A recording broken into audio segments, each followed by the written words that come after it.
So, welcome. I'm very excited to be talking to Paul Isaacs from Sound Devices. Paul, say hello. Hello, I am here. I'm very excited to be talking with you too, Peter. It's so good to see you. Yeah, Um, better times. It would be better face to face and in person, yeah, as they always are over a beer. But this is second best. I agree. How are you doing? We're all very well, considering the strange circumstances we live. This parallel universe we've flipped into somewhere along the line. Um, Yeah. we're here in Middleton, which is like a little suburb, really, of Madison, Hmm. which is in Wisconsin. And here is your office, the satellite office. No, this is my home studio. Is that right? Yeah, we've basically everyone at Sound Devices now that can is now working from home. So we have the engineers all working from home, the QA department working from home, sales working from home. The only people that are really going into any of the Sound Devices plants are production staff, really, at the minute. And they're not really building anything sound devices, they're building masks. Yeah, I don't know. that's amazing. I saw those social media posts. That's so great. Yeah, I mean, it's we're all very proud to be able to contribute in some way. This anything anyone can do. I think in this, these times is great. Anyway, we're a bunch of engineers, and what engineers are like. As soon as there's a problem to solve, it's like everyone starts thinking about it. And Matt came up with this great, very simple way to basically stamp out masks, and Oh, amazing. he built a dozen machines, and we're able to kick out like thousands of these a day. And we just can't keep up with the demand at the minute. It's just endless demand. So we're pushing them out there at whatever it costs us to make them, essentially, and just to get them out there as quickly as possible. So, but yeah, I'm at home in my music studio. Hmm. I'd show you all my gear here, but I don't really want to ruin the camera angles I've spent the last. It's no, it's okay. But you play piano and among other instruments and keyboard, and is that right? Yeah, I do. I've actually, one of the things I've been doing in this time when we're all isolating at home, I'm here with my wife and my younger son. My eldest son is at college. He says he's self-isolating in his apartment, but I have no idea whether he really is. But yeah, me and my younger son, my wife, we're here, and my wife's working from home. Fortunately, we're both able to work, which is, we're very, very thankful for. Yeah. But in the meantime, I've been doing some classical piano live streams, and They've been really wonderful. I saw the one. I think it was where you were playing something for your parents that's right. back in the UK. I think is that right? That's right. Yeah. So that's how it all started, because they've always, since I left the UK, they've always missed the concerts I used to do them, and so I said, look, while I'm here and at home, we'll have regular piano recitals, and so basically streamed it all on YouTube using OBS, and I learned a lot about live streaming. And at the same time, I used a mix pre with a couple of stereo pairs, and I was able in my room to bring these four mics into the mix pre, and using the musician's plugin, add some reverb to make it sound like the Carnegie Hall. Amazing. And yeah, and lots of practice to get there, I'm sure. But and that was using the plugin in the mix pre. Yeah, that's right. So it's pretty awesome. I mean, my room is far from ideal. It's got a low ceiling and what have you. And, pianos really need to breathe. Otherwise, they sound very cardboard. Mm-hmm. So I was able to sort of recreate this sort of big space. And I was quite proud of it. It took a lot of tweaking, but I'm very proud of it. Yeah. I want to just give a shout out to the folks working in the factory.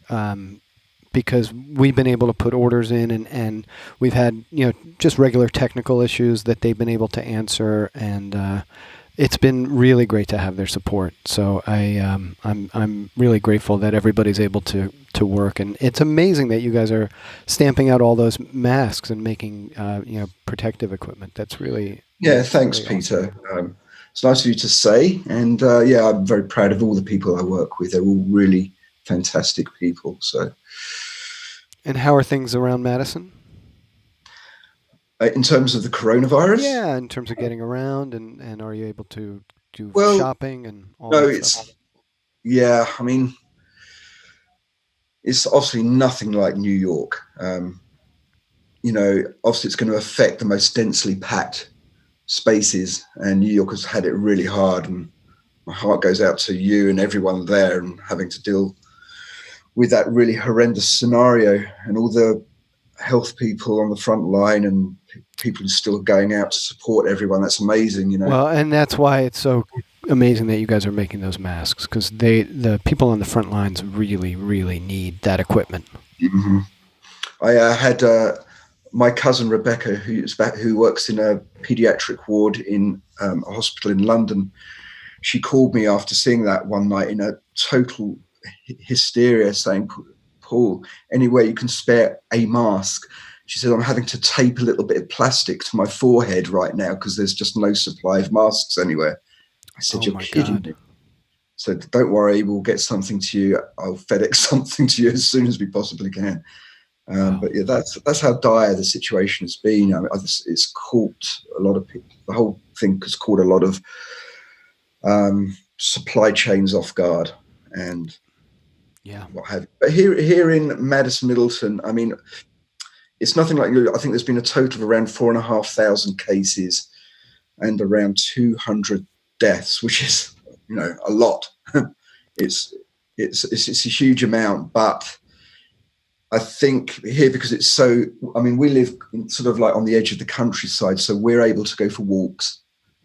We do keep our distance from everyone. I haven't been within, 12 foot of someone for the last 4 or 5 weeks. Uh-huh. My wife doesn't trust me to go to the supermarket. She says I'm not disciplined enough to keep my distance. She knows you, does she? Yeah, yeah, she does know me. And we did have to vote, which was a bit of a surreal experience. There was the primary I here. saw that. And yeah, I mean, it's very strange how, the polling station, that's what I call it anyway, the voting station, was all very much, lined out so you couldn't sort of be within 6 feet of each other, which I thought was really cool. And then it came to the point that we had to sign our name on the register and everything like this. And the guy was sitting right opposite us, about 3 feet away, had no mask. And yeah. That was an unbelievable decision. That when that came down, that was really crazy. It defies logic, really. I mean, really, at some point, you've got to put politics aside, Yeah.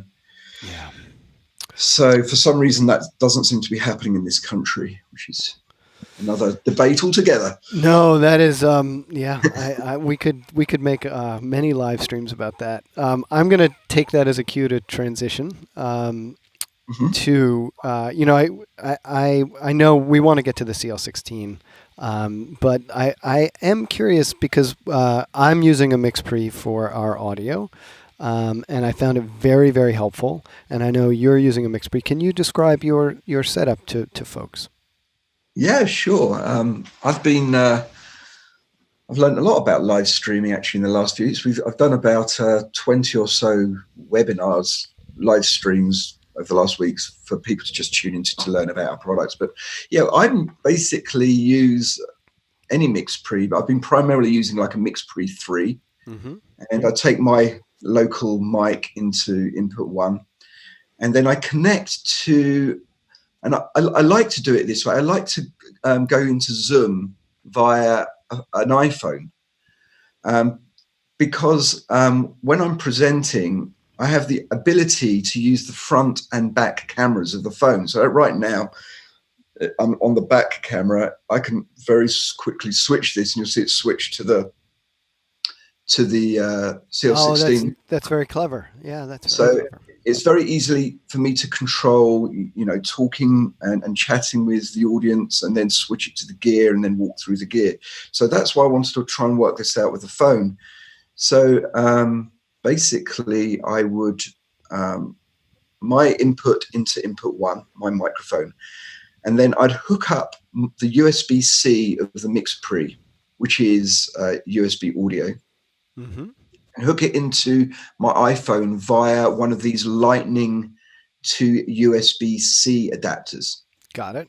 You can buy, they're about $39 from Apple. And basically, I'm using the one that can actually be powered via a separate Lightning input as well, because the Mix Pre can't power the iPhone. So you need separate power for that. So Yes. I'm using one of these adapters with the USB-A, the Lightning input for power, and then the Lightning output to the phone. We've had good luck with the Belkin variety of those, by the way, if anybody's out there. Yeah. I'll have to check that out. So yeah, USB-C out from the Mix Pre and into the Lightning via that adapter. Anyway, the return, as soon as you do that, the iPhone is going to identify that there's a USB audio interface, and you can very easily select your Mix Pre. I typically, it usually just joins automatically to the phone, but I always just typically confirm it by going into the music app, and then you can choose which audio device you're playing connected to. Right. So that's the Mac OS equivalent of going into the sound system preference. That's it's much more basic though. I mean, you have very little control. There's no control over sample rate, bit depth, or everything. Sure. So basically, the Mix Pre is going to lock to the sample frequency of the phone, which is probably 44.1. But that's good enough for my voice. Probably not good enough for yours. My voice always goes high whenever I have to speak in public. It's really weird. Anyways, and then do you deal with side tone at all? That was sort of the trick that I had figured out with the Mix Pre 10. You can basically, with the Mix Pre, especially we added like a full USB output routing matrix in some software like 3 or 4 months ago. So I can easily provide mix minuses. If I've got there's a couple of us in the studio here talking and we need to send back audio to the remote contributor who's speaking, I can bring them back in onto a fader of the Mix Pre and then send them back the mix without them. In there, just by using the USB output matrix and the L and R routing matrices, and it's very easy. So USB 1 and 2 is how I do that into Skype for us. Yeah. I mean, oftentimes you don't need to do it because Skype and Zoom, I believe, have some algorithm in place to automatically remove echo. I don't trust. I mean, it works well, and I know what they're doing, but I want to, I have a control issue, I guess. Yeah, I'm the sort of same as you, and it's definitely worth doing. So Mix Pre has proven to be very, very helpful, and obviously it's great quality. Yeah. And so thank you for that. I've been curious and wanted to compare notes, and I think we've both gone along the same journey. More or less the same. Good. And so we're really here to talk about the CL16. Well, we can talk about anything you like, Peter, but why not? It's we're quarter past the hour. I try and keep these things to half an hour. I have a feeling we're going to go over, and that's going to be fine. But well, I'll keep this as a brief overview of the CL16. And I'm sorry to interrupt, Paul, but there's a bunch of people watching. I guess we're up to 28, which is amazing. And I'm going to encourage our Facebook folks, and thanks for watching, to ask questions of Paul, and we'll all learn something. All right. So is that are there questions going to be coming through via chat? Via chat, that's right. Okay, good. All right. Well, right now I'm going to switch my camera so you can actually focus on something far better looking than I am, which is that thing. So you should see a Scorpio here, and actually there's an 880. But we'll focus on the Scorpio, and then down here we have the CL16. Which is coming to you very, very soon. We're really wrapping up the final stages of this, and we're very excited about it. I actually think it's the sexiest product we've ever made, probably because it's got so many sort of these like ring LEDs on it and this massive LCD. The thing that strikes me is the kind of elegance of it all. It's not just good looks. It all serves a purpose. Right, yeah. It does, and hopefully I'll get that across right now. Now, can you see the bird's eye view of this as well? Oh, I'm gonna switch. let's just switch to the bird's eye view right Yes, now. spotlight video. Oh, yeah, Ta-da. there we are. All right. You're an expert. So, this is basically fits in a cart rack width, and it's DC powered. It runs off 10 to 18 volts via a 4-pin XLR connector coming in the back there. So they are the two fundamental prerequisites before we started the design. If either of those had not been achieved, this product would be in the bin right now. Mm-hmm. This DC pad, and it has to have obviously fit within a rack for cart-based use. So we wanted to include 16 faders, which we've achieved here, all within that space of a rack. And these are Penny and Giles analog linear faders. They're not motorized, and we chose to go with. I should tell you what the CL16 is first. I'm assuming that people know. It's basically a controller for the Scorpio and the 888. All right. And so by controller, that means no audio no audio flows through it. It's controlling correct. the audio going into the recorder. Exactly. So all the brains really is in the 888, although there is quite a lot of brains inside the CL16 as well to handle all sorts of things like the LCD and what have you. But so, yeah, this is a controller. We've got like 16 linear faders. We've got dedicated trim pots on this first row, which was something that it was imperative we added. There's a lot of people who like to ride trims and their faders during production. We didn't have the trim pots on our previous CL12 controller, so this is a step up from that, obviously. They all have ring LEDs. We have these like PFL toggle switches here on the row below. And are those momentary or latching or both? They're momentary. Got it. So you can go one way and you see when I flick it left, it's flashing yellow. And flick it again, now it's not solo. I can just run through each input soloing very quickly there. And I can access the FAT channel for each of these channels as well. What's a FAT channel? So, I mean, that's a term that's used quite frequently with people who use digital consoles. And it's the equivalent to our channel screen on the on our recorders. You know, when you hit a PFL switch on an 8 series or a 6 series, it brings you up a screen where you can make settings like mic or line input, high pass filter settings, EQ settings, delay, limiters, anything that is effectively adjusting a parameter of that channel. Okay. And the digital consoles use this term FAT channel because effectively they have one bank of controls which then maps to each channel depending on which channel you select. All right. It's a great way of getting a huge amount of functionality into a console, but in a minimal amount of space, which is obviously what we wanted to do with this. So, so this will work with the 888 and Scorpio. It won't work with the 833 at launch, but that will be coming further down the line.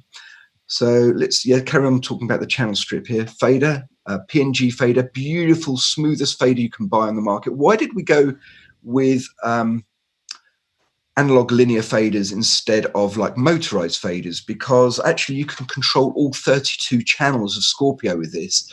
And some people ask, well, don't you need motorized faders for that? Well, no, we don't. We've got another way of allowing you to mix the upper channels 17 through 32.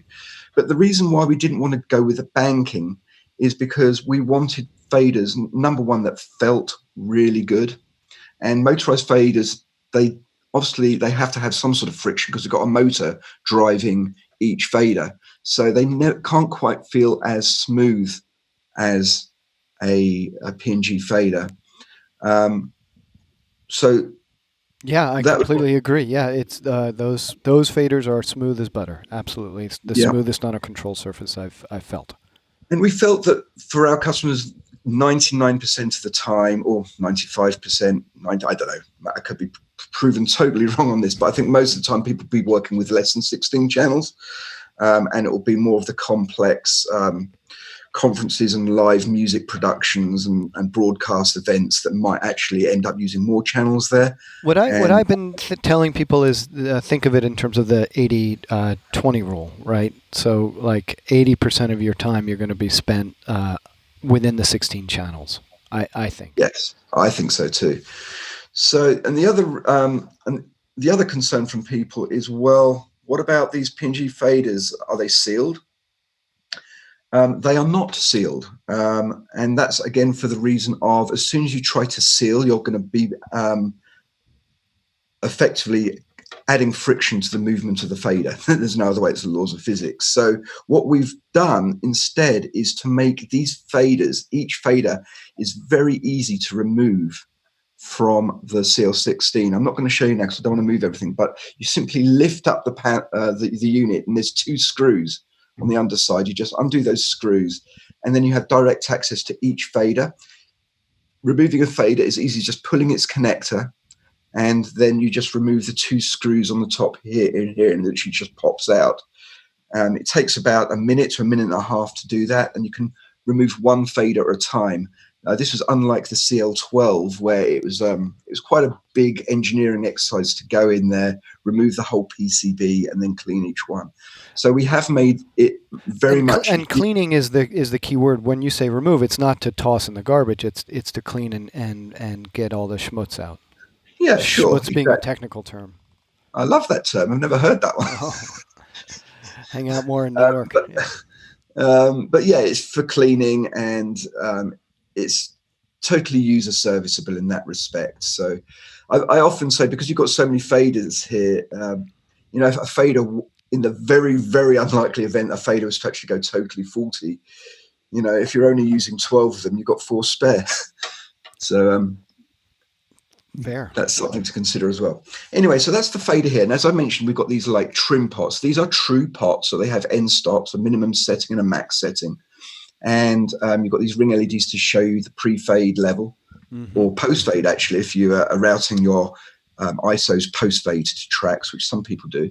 And then on these switches, we have our PFLs and then the selects for going into your FAT channel. Every time you sort of get into different modes, the screen will change. But I'm just going to quickly go further up the channel script here. These 2 rows of knobs at the top here are multifunction encoders. And what I mean by that is they continually spin. There's no end stops. And that makes them very suitable for controlling multiple different parameters. So we could use them for controlling EQ, frequency EQ, gain, panning, delay settings, bus levels, arming, pretty much any parameter within the 8 series audio parameters you can adjust using these things. You can select your routing using these controls. It opens up a great range of flexibility. Maybe for some it might be too much flexibility. I think a lot of people just simply want a fader, a trim, and a solo. And maybe you'd want a bit of EQ. And that sort of resembles then a little bit more like a Cooper analog mixer, right? So in that sense, you could set it up so that these are always an EQ, and then you'd have your channel strip pretty much there where you want it. Now, the way it's designed is each channel strip moves up here and then up to a meter on the screen. Let me just show you meters in their full glory. There you go. This is the internal slate mic, and I've switched to the more head-on shot, by the way, Paul. Yeah, that's a good idea. So you can see that this is by no means full brightness, by the way. I've turned it down so that we're not saturating the camera. But you can see that we've got each of these multifunction encoders also has a ring LED, and this is so you're getting great visual feedback of status, audio level, routing, not just on the LCD, but also at the point where you're adjusting here as well. You get to see various things. In default mode, you're pretty much sort of here. As I said, this bit here is always your trims and faders and solos. Right now, these are my pans. So if you look in the display up here, as I adjust this middle encoder, you can see a pan indicator go backwards and forwards. I don't know if you can see that very clearly. Yeah, I think it's coming through, yeah. Okay, so you can quickly go through and adjust your pan very quickly. I can press one of these pots to quickly jump it back to center. So it's very easy to move talent between the left bus, the right bus, or center from those parts. I can disable that mode if I don't want to accidentally change anything. Now, the top rows by default are your output controls. The production sound mixer's job, as you know, Peter, obviously it's about mixing, but oftentimes it's about sort of sending multiple different output feeds to crew members on set. And you've got to be able to get in there, adjust output levels and mute outputs occasionally and route different things to outputs, especially in more complex scenarios. So by default, although you can change this, you can totally change this. These are set to our output levels for the 12 analog outputs, right? And I can easily mute an output by holding the menu. So the menu acts like a shift for mute function, because you never ever want to accidentally mute anything, right? So I can do that and then hit an output, and you can see it goes blue when it's muted. Right? I can do the same with an input, actually. So here's my channel 6 input on the trim. If I hold the menu button there, I can mute inputs as well. And you can see you always know when something's muted just by looking at the color. So we're using all these defined color schemes. Oh, sorry about that. That's me leaning on the keyboard. Where you can see the status of things very quickly, right? Very cool. So moving on the left side of the display here, we have information about remaining time on your media. So we have our SSD, SD1 and SD2 card in the Scorpio, and gives you crucial information, like how much remaining record time is there on each drive, and they'll glow red when you've got little space left. And then you've got your battery, your power monitors here, but for both the Scorpio and the CL16. So you can see the voltage level there, so you always know where you are. And likewise, these will go red if the voltage level is starting to get too low. And Paul, is that 10.5 volts where it starts to go red, or what's the minimum? I think it's going to be somewhere around that, or 11, something like that. I can't give you a confirmed answer on that, but I can find out for you. Okay, so as I said, the power comes in. We didn't even cover the most basic stuff of how to connect the 8 series to the CL16, so I'm going backtracking here a little bit. But basically, you have to have a USB connection from the USB-A port on your 8 series. It's normal 8 USB cable plugging into the USB-B connector on the rear of the CL16. That cable only provides the comms and data communication. It doesn't provide power. So you do need a separate 12-volt DC power source. And it's a 4-pin XLR. The CL16 draws relatively little power. I've been powering the CL16 off a smart battery for a couple of days with recharge. So it's fairly low power. On the rear panel, by the way, of the CL16, you actually have 5 USB ports, because we included a USB hub inside the CL16. Oh, that's brilliant. Right. Now, I have a question, and also there's a couple of internet questions that are building up too. Does that mean with the hub, I would assume a keyboard can be plugged in? Yes. Can you plug in another CL16? You can. Awesome. You can. At release, I mean, the idea is with the ecosystem we built with this USB MIDI MCU protocol, is that you can add as many controllers as you like. That's the whole point of this, and there's no conflict. So I could have a small icon that takes over my channels 17 through 24, 17 through 32 in 2 banks that lives just under the cart, under the top shelf of the cart, and then when I do need to expand, I can just slide them out.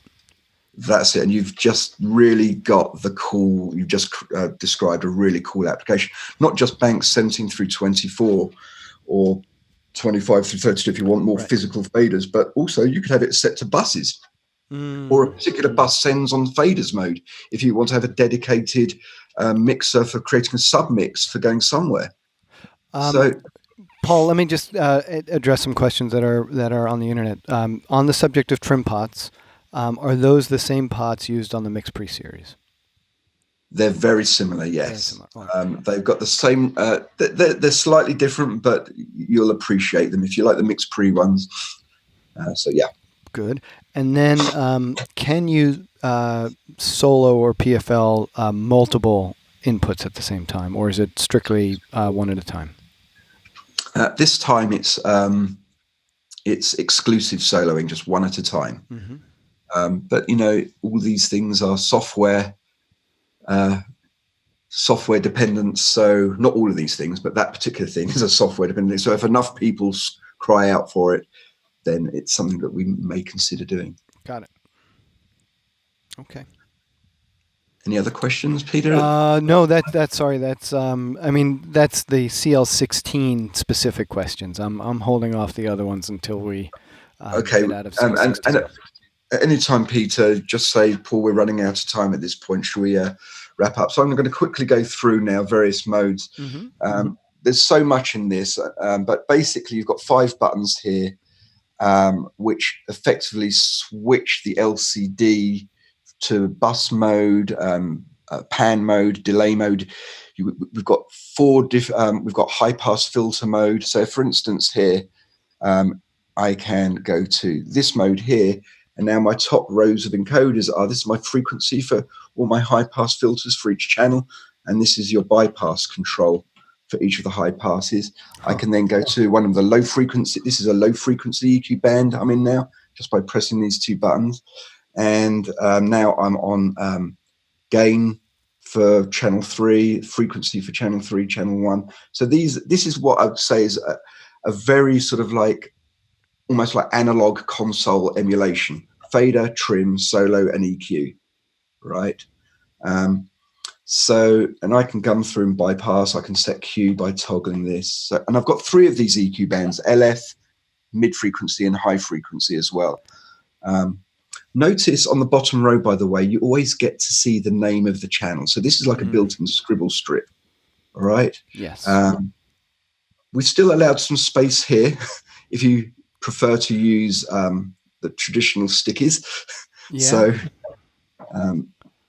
did that on purpose there. So no, it's a smart choice. There's something comforting about the old-fashioned Velcro P-Touch label. Absolutely.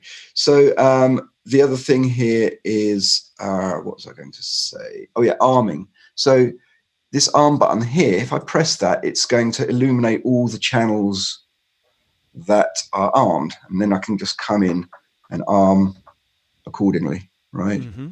Those LEDs are a lot brighter in real life, by the way. In fact, let me just zap those up a bit to give a little bit more. LED brightness. Okay. So yeah. Oh yeah, you can make them nuclear. You can make them nuclear if you so desire. All right, so you get the capability to arm there.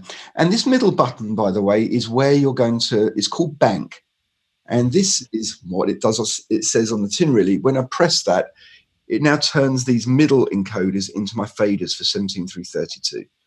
All right. So if you don't have another console like an Icon for dedicated linear faders, at least you have access to those faders. But the way if it was me and I didn't have an Icon or another controller plugged in, I'd put things on the bank 17 through 32, which I'm not going to need to touch that regularly, and keep my main sources that I'm going to be mixing on here. Real time. No, it's great. There's always like the waiter that has 2 lines in the scene that doesn't really need a fader if you could avoid it, and that's the perfect spot for him. Yeah. Now, obviously, I can bring Dante. A Dante source onto this bank, 16 channels of Dante. I can bring Dante onto the first 16 channels. In fact, I can bring most inputs, most places. And here again, when I'm in bank mode, you can see that the background of the screen goes green. And we really want to make it very obvious that to the user that where they are on the screen, that you don't want to be accidentally adjusting something, thinking you're in a mode and you're adjusting, say, channel 4 when actually you're adjusting channel 20. So that green background lets you immediately, oh, I'm in bank mode right now. I need to come out of that and then adjust my pan. There's a question about, and I'm going to paraphrase it, about contention between multiple controllers. So it's Ken's question, and he says, will the non-motorized faders on the CL16, will it cause a motorized control surface to jump to whatever level Right. the Yeah, CL16 I know. is? So if you're moving a fader on the CL16 and you've got, say, an icon or an icon on bank that channels 1 through 16, then yeah, as I move this fader here, that motorized fader will follow automatically. All right. But if I do it the other way round, move the icon fader, obviously this can't move by itself. Correct. Right? Because it's not motorized. So what's going to happen is as soon as you move that fader, it's going to jump to that new value. So that's really not, in my idea, it's not an application that I'd ever set it up that way. If I was using an external controller, I'd set that controller to be mapped to a different bank of faders. Why duplicate the same faders? Right. I think only on accident would that scenario, should that scenario ever come up. Yeah, I agree. All right. And so I'll just, D wants to see the LCD screen closed. Okay, sure. So basically it's foldable and it goes back. I'm going to do something fancy and switch to the overhead because I think that'll be the best angle. There we go. Okay. So that's as far back as it'll go, like there. And then you can just bring it forward to here, to here, to here, to here, to here, and fold it down. And then it becomes pretty low profile. And let me just see if I can lift this up so you can see it. Hold on. Can't get almost dropped my water there. That would have been a disaster. So yeah, don't know if that gives you an impression. And so there is some audio. You have to run headphone. You have to run headphones through the CL16, right? Right. Now this is my favorite feature just here. We've got this brick wall limiter built in where you can't move the fader any higher than that. Perfect. Yeah. Sorry for my stupid sense of humor. No, it's great. So yeah, that's folded down.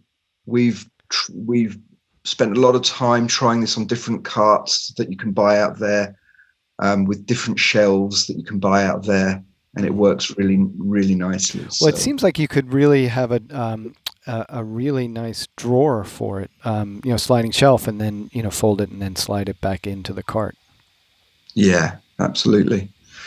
So, any other questions? Well, I think there's some questions that require some speculation, which are what is the use of the 10-pin remote port on the CL16? The Phoenix connector on the remote. So that's the GPIO port. So essentially, you can see it. There's a menu actually here. You can see it on the CL16. Oh, you are on the CL16. Good. There's a menu here called Gpio Configuration. And here I can map any of those pins to virtually any function. So that's your record tally or your remote roll. Yeah, I mean, but it could be way more than that. Look at all these different functions you can map. So you can, I mean, the way I would use it possibly is for a record tally, like you said, driving a bell, maybe sending out a record trigger to a backup recorder or something like that. And in terms of inputs, you can use you can customize your own like giant record switch, or because essentially it's just basically momentary shorting different pins together to give you pretty much any action you like. So you don't need to be able to program a serial interface or anything silly like that. Silly, and there's also, I'm with you on that. Oh, you love all that stuff. And the Footswitch, there's actually next to that GPIO 8-way connector is a Footswitch, a tip ring sleeve connector, which you can plug in a Footswitch in. And people have asked, well, why would you want that? And we've got this feature called sustain, like a sustain on a keyboard. You hit the sustain pedal and it prolongs the actor's voice a little bit longer. That sounds like a terrible idea. Shorter, I could see, but no, it's basically just another GPIO input. But I think I might use it for something like a record, or maybe for activating a comms. private line communication. If you're mixing both hands here and I want to quickly slate or com, I can just press with my foot. So yeah, that's very slick to be able to talk privately without having to take your hands off the faders. Yeah. All right. I'm going to go through some more questions. All right. Well, so what happens if the USB on the CL16 is disconnected accidentally? Can I plug it back in right away and get back to work, or does it need resync time? Well, rather than me talk about it, let's just see what happens. Cable unplugged. CL16 looks dead. But if you look on the 8 series display, it pops up a message saying control surface is unplugged. Now, if while that message is up, you just plug the USB cable back in, everything should sort itself out and you're back to normal. There you go. All right. And during that whole process, no audio will change level. Right. It's not suddenly resorting to the positions of the faders on the front panel of Scorpio. It'll only do that if at that prompt on the screen it says, are you sure you want to disconnect? And you hit OK there. And then it will jump to these fader values. So there's definitely a layer of protection there. Brilliant.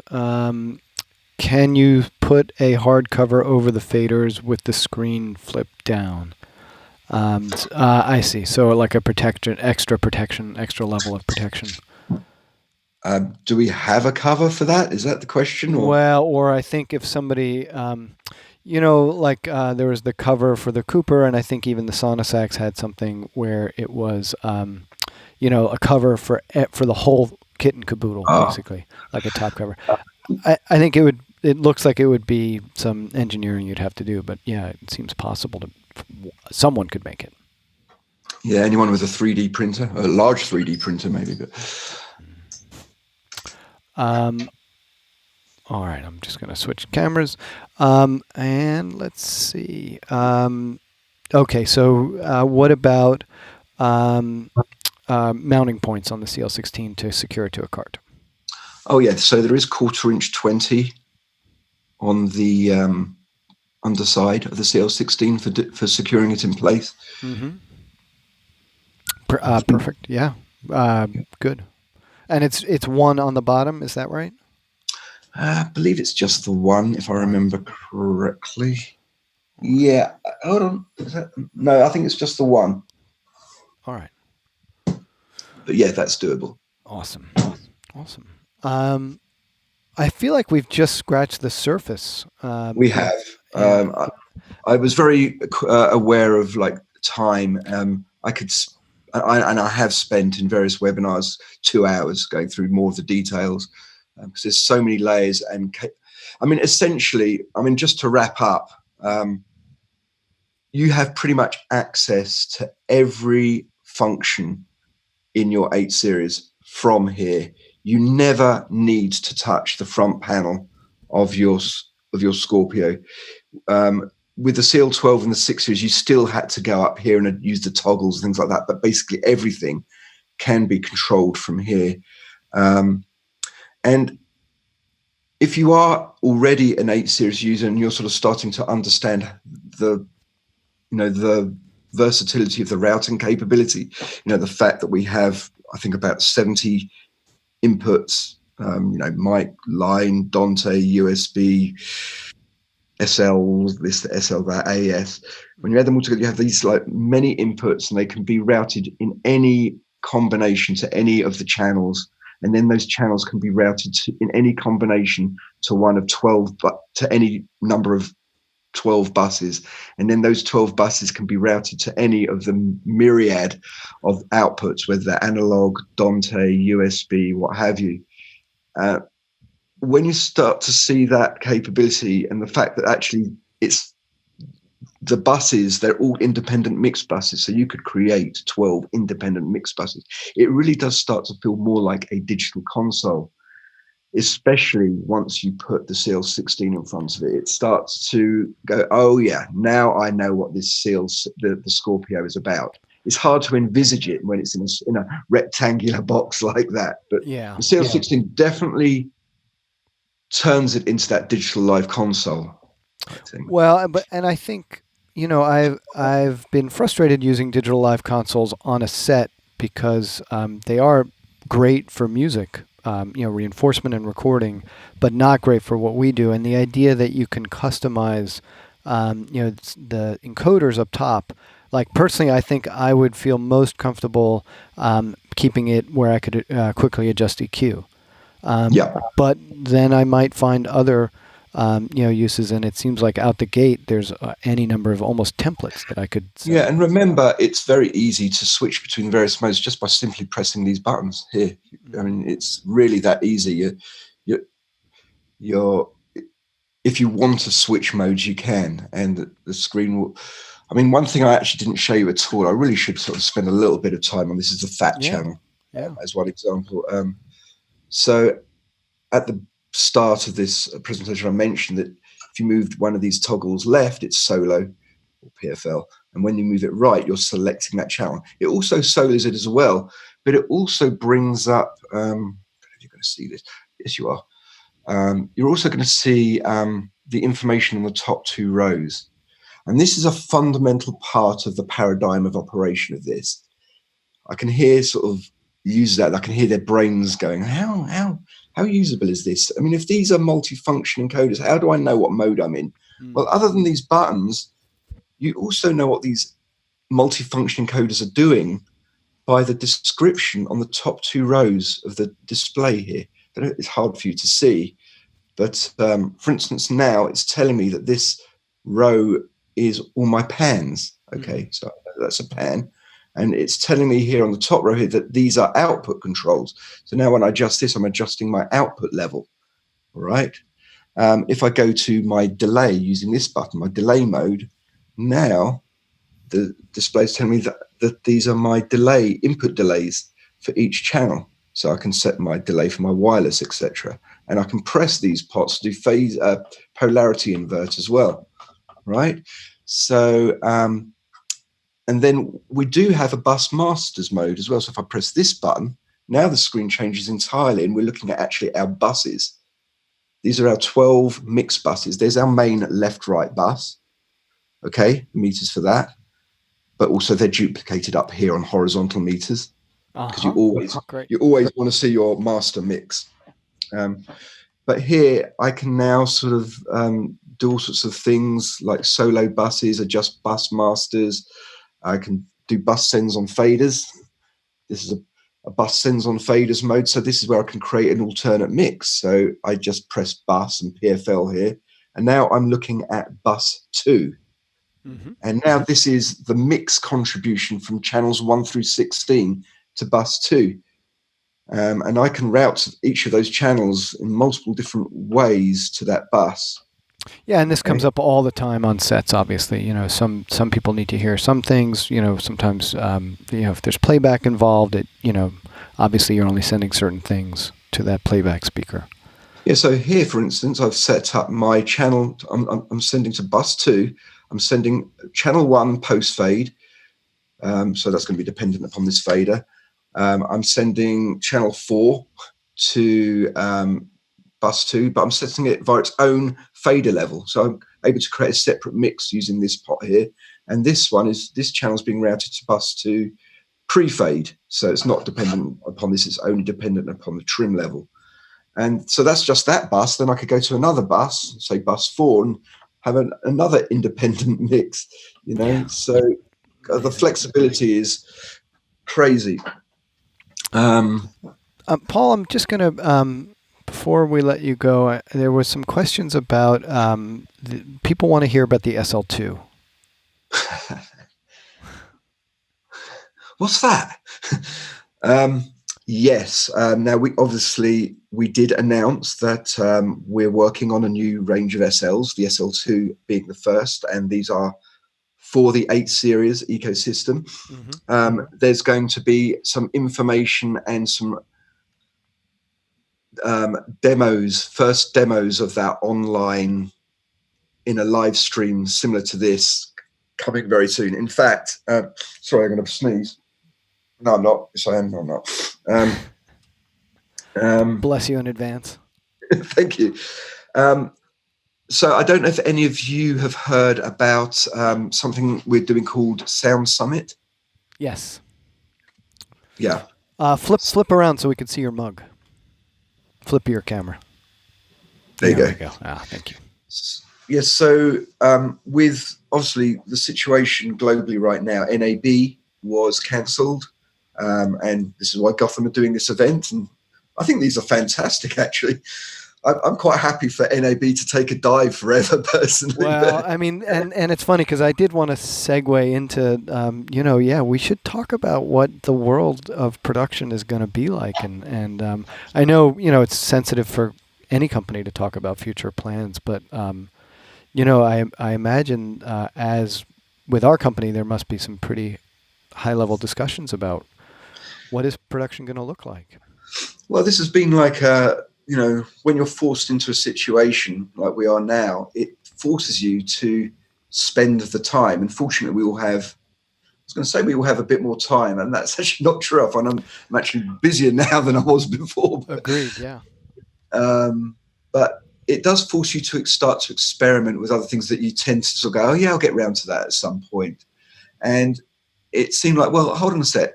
Without NAB happening, we really still want to be able to sort of engage with all the production sound mixers and our customers. It's so important to us. That's the only way we actually improve our products. And without that, we're going nowhere. So it was really important to us to still engage and share some stuff with our users. So things like this that I'm doing with you now is fantastic. And thank you so much, Peter, for inviting me on this. Thanks for being a part, and thanks for everybody watching. And keep the questions coming. I won't let Paul go until we get to every single one. Okay. It's the Sound Summit was something that we started to make like a virtual NAB. Now, we have done these events over the past few years called Sound Summits, where we'd go to some part of the country and we'd get together with a few other manufacturers and we'd talk about how our products interact and present things there. So this is like a virtual version of that. And we came up with the idea. We've put the logistics and the website in place, and we're sort of like hosting the whole thing. And we've basically made it an open invite to all the friendly manufacturers out there. And we've got some great manufacturers joining us, and they're going to be presenting their products, and users will be able to tune in. There's going to be a schedule. If you go to the Sound Summit website, there'll be a schedule of which manufacturers are presenting. And at the end of each presentation, you'll get to have a chat pretty much like we are now. So that's really, I've forgotten why I even got onto this subject now, the Sound Summit. Well, we were talking about plans and Sound Summit, and then that led me into asking you about future of production and I mean, I think certainly. Oh, I know why. It was SL2. So what I meant to say is at that Sound Summit, there will be definitely a lot more detail and some real. Well, I get to hands on it. I get to hands on it and awesome. Show people. So if you want to be the first to see what that looks like, please join us at Sound Summit, and I think you'll. And will we have? Sorry to interrupt. Will we have audio limited news as well? Is from one of the questioners on Facebook. Well, audio limited is sound devices. well, audio limited product news. Maybe not. All right. That's good. That's good. Well, Paul, it's we should wrap it up. We should. We could go. I mean, I teach part time, and I have a class at 5, and it's definitely on our minds. It's on my mind. This is great. And I think people have figured out that they can do a whole bunch of stuff remotely that they were reluctant to before. But it's really there's going to be a period of time when there's 25 or more people that can gather, and before a vaccine or immunity is had, and that's going to be a very strange time for production. And do you have any feeling yourself when some sort of normality? Well, I will tell you something, and I well, I'm just going to say it. I think this is the normal. In other words, we'll have a time where we're not locked down, but I think that time will be between pandemics. And, who knows, 10 years, 15, 7, who knows when the next one will come. But it seems not, and now we're just sort of off sound devices. We're just two people chatting now. Are you basically seeing the death knell for the handshake? Is that what you're saying? No, I think, there'll be a time where there's immunity to this one. And I just think the way that we're treating the environment, I think that's bringing a lot of bugs out, viruses out that we wouldn't have seen before. I just think the way humanity is encroaching on areas that, had traditionally been left as wilderness. And so, yeah, this is all my opinion. It's not even Gotham sound devices. But I think to sort of be in the mode as a corporate citizen, as a corporate entity, to say, okay, well, right, if this is between pandemics and we just have to be able to pivot, both for film production and for Gotham and, of course, for sound devices, at a moment's notice, that's I've been spending a lot of time thinking about that. Yeah, well, we could resume that sort of privately and get into that. Yeah. I have to teach, and it's weird to teach film students. Like, what do we teach? It's crazy. Because I know you did sort of pose like a question in that email you said to me, was it this morning or last night? Yeah, about, which is another weird thing with time, right? It could have been 12 days ago, but yeah. Remote mixing is an interesting concept. Yeah. And actually we've already sort of had that in place, that sort of concept with the 970. You could actually remote control your 970. Pixnet. Yeah, exactly. Pixnet doesn't care where it's routed. If you can get it to hop just like any other traffic. Yeah. But at the same time, I do long. Humans are meant to interact. Yes. In the space, and nothing will ever replace that. And so I do hope that we do return to that level of normality as much as we can. Yes. Hopefully it'll happen sooner or later. Although having said that, I have enjoyed some isolation. I've found that I don't know if anyone else feels this as well, that being forced to be at home, it's giving you a little bit more bandwidth in your mind to think about things in a little bit more focused way, rather than flitting from one thing to another, because it's like we're all multitasking so much. So it's been a bit of a luxury to. Yeah, there was a funny meme that went around right at the beginning that was like, I spent all my time on set or at work, and now I'm home, and there's this really nice woman that's also here. Apparently, she's my wife, or he's my husband or my significant other, and it turns out they're really nice. I think spending time with family has been, and people that you're with. On the other hand, I think isolation is is also something that we have to consider. And the other thing, and this is absolutely, I think people should tune out if they only came here for sound devices stuff. I think this did expose a very serious economic disparity in terms of who can stay home and who can't, and all of that. It's really it's exposed to a lot of things. I have taken this place to I vowed not to. This is why they don't like me doing these things. So you and I should continue this privately. We'll do a virtual toast. I do have one question that.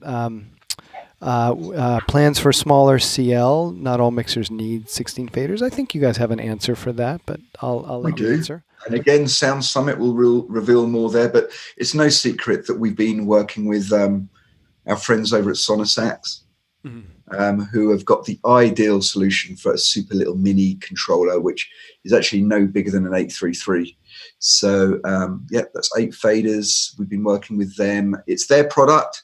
We won't be selling it. It's a Sonosax product, but we've been working with them to make it part of the whole 8 series ecosystem. So more details are hopefully coming on that. And Sound Summit.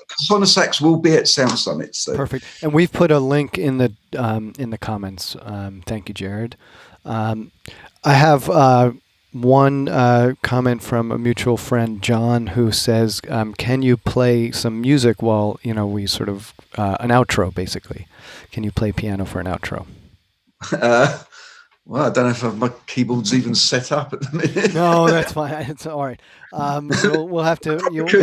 Give me 2 minutes, but no, we don't want to do We'll that. put a link into your next YouTube video. All right. Well, look, Paul, thank you so much, and I really, it's always a pleasure to talk to you. And you too, always. And thanks for everybody watching. And yeah, thanks for joining me. It's been a pleasure to be able to talk to some people, and it makes me feel like I'm still part of society here. Yeah, it's good to be connected. Paul, thank you so much. Thanks everybody for watching. Take care. And yeah, we'll see you soon. Take care.